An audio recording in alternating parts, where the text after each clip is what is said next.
Grateful Dead stands as one of the most influential rock bands in American music history, renowned for its extended jams, unpredictable improvisation, and a deep bond with its devoted fan base, known as Deadheads.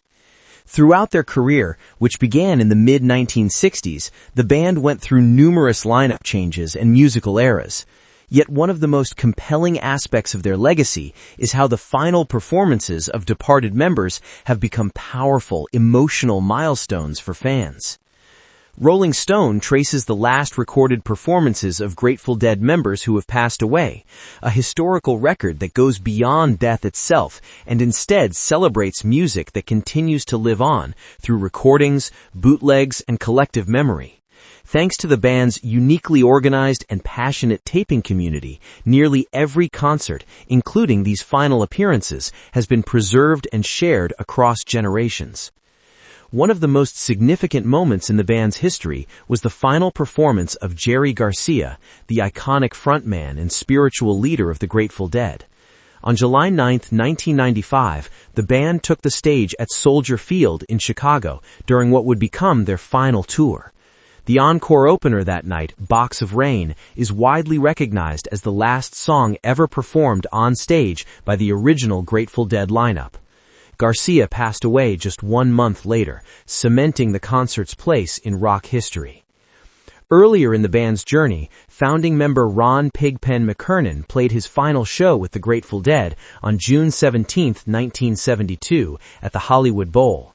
Struggling with declining health brought on by years of heavy drinking, Pigpen's last appearance marked the end of the band's blues-driven early era, yet his influence remains deeply woven into their identity. Brent Mydland, who joined the band as keyboardist in 1979, delivered his final performance with the Grateful Dead on July 23, 1990. Just 4 days later, he died from a drug overdose, sending shockwaves through the music community.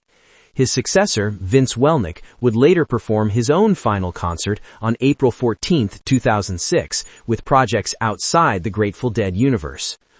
The band's spirit continued into later decades through projects such as Dead and Company, featuring surviving members like Bob Weir and Mickey Hart alongside younger musicians, including John Mayer.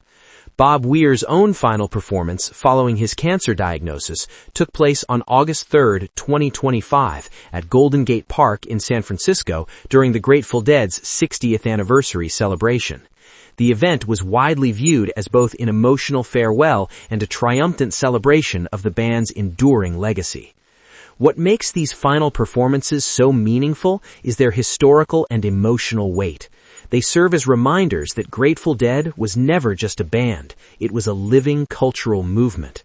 Through recordings, fan archives, and new generations of listeners, their music continues to flow, proving that the Grateful Dead never truly stops playing.